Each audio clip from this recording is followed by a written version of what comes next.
You know, this is a very nostalgic morning for me. And the reason why I say that is because when I was very young, like around in the early 2000s, like 2002, 2003, I remember getting up early in the morning on Saturday and tuning in to shows on Cartoon Network. And I remember sometimes there would be an episode of Inuyasha that would be playing.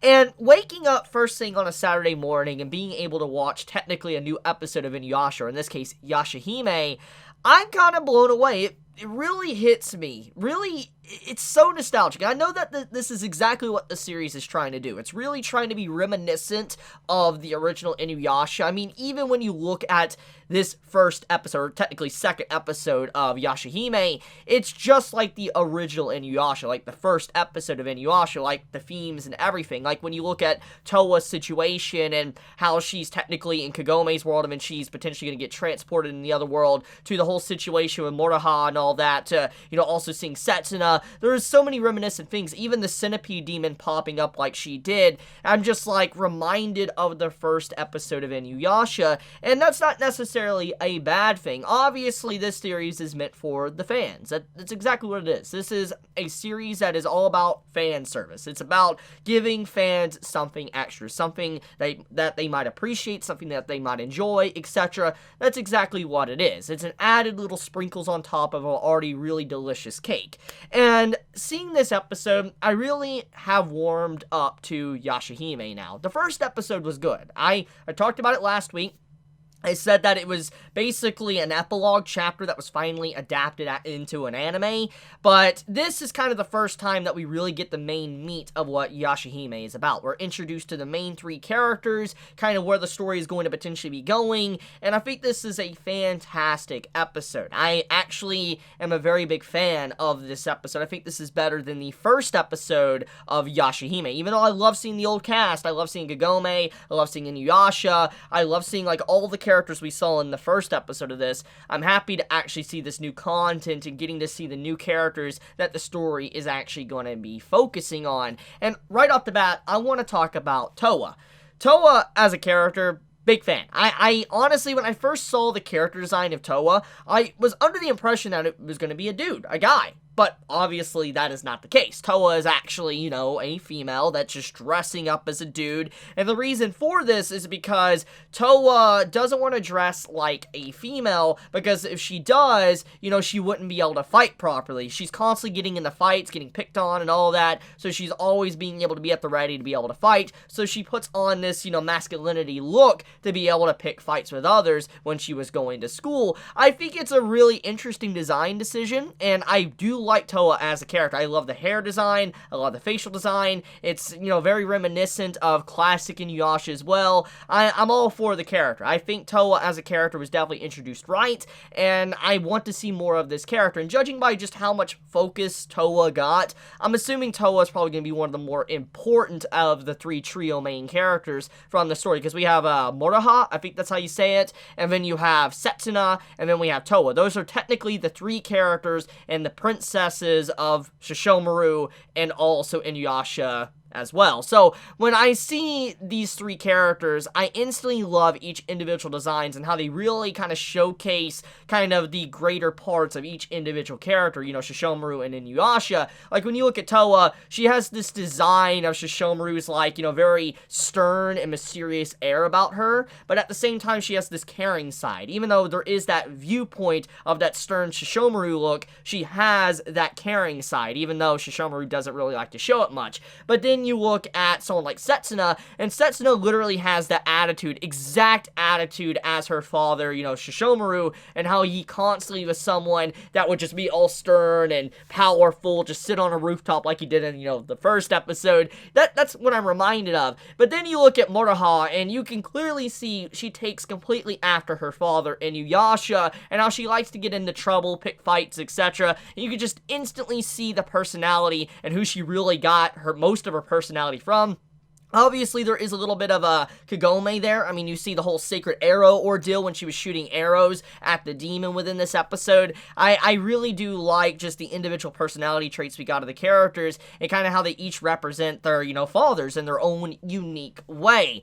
But anyways, as I said, Towa seems to be more of the main focus of this episode, and I don't know if that's kind of the series letting us know that Towa is the most important out of the three, or if that was just this episode focusing on Towa, and then maybe the upcoming 2 episodes, each individual episodes are going to be focusing, let's say, on Setsuna, and then focusing on Moroha as well, which I'm all for if that happens. I would like to see more about these characters and kind of why they're in the situation they're currently in, because that is the big question mark from this episode I got. So it's very clear there is some form of amnesia, memory loss situation going on with this whole episode. For instance, with Towa, Setsuna, and also Moroha, and the other main characters that was from the original Inuyasha, no one seems to really know these 3 that well. I mean, obviously Setsuna is known, but when it comes to Moroha, it doesn't really seem like many recognize Moroha, which seems to be a big weird question mark on my head, because it's like,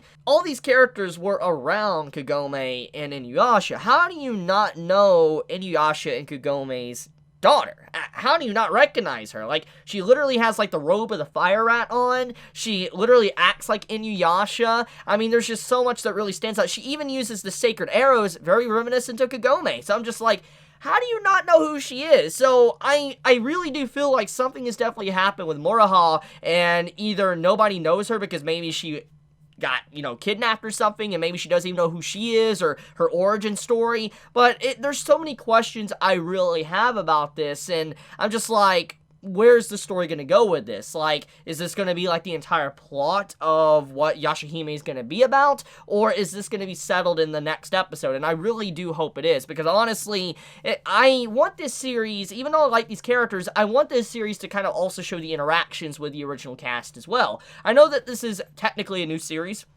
and it shouldn't heavily, rely on the old cast of characters to really carry its story. Since this is a new entry, we need the new characters to be able to carry their own weight. But I still would like to see the interactions of the cast with their kids. Seeing, like, say, Towa meeting her father. Setsuna as well, talking with her father. Seeing Moroha talk with Inuyasha and Kagome, and kind of seeing how all of that happened. I mean, that's another big thing. For Moroha to even have the sacred arrows, it makes me wonder how she even came about knowing that, especially since that's just not something you can instantly do. You need a little bit of training, or at least know what you're doing, because Kagome needed to learn how to use the sacred arrows when she was learning in, the original Inuyasha. So there's just so many questions I have, honestly, about this, but it's still a good episode nonetheless. So anyways, let's actually talk about some of the things going on. One of the big details that this episode presents is these rainbow pearls.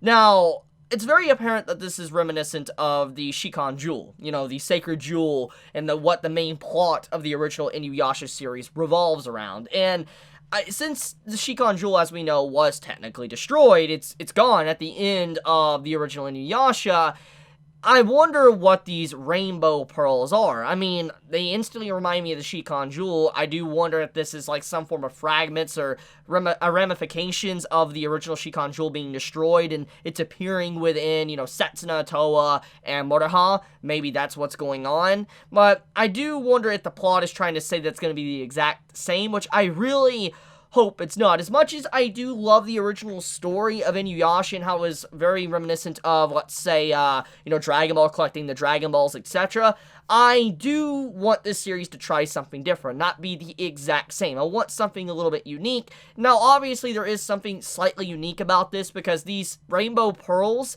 they seem to be able to teleport you to the other side of the world. For instance, teleport you 500 years in the future or 500 years back, which that would be really cool, which goes into the next big point I want to talk about. And that is visiting Kagome's world.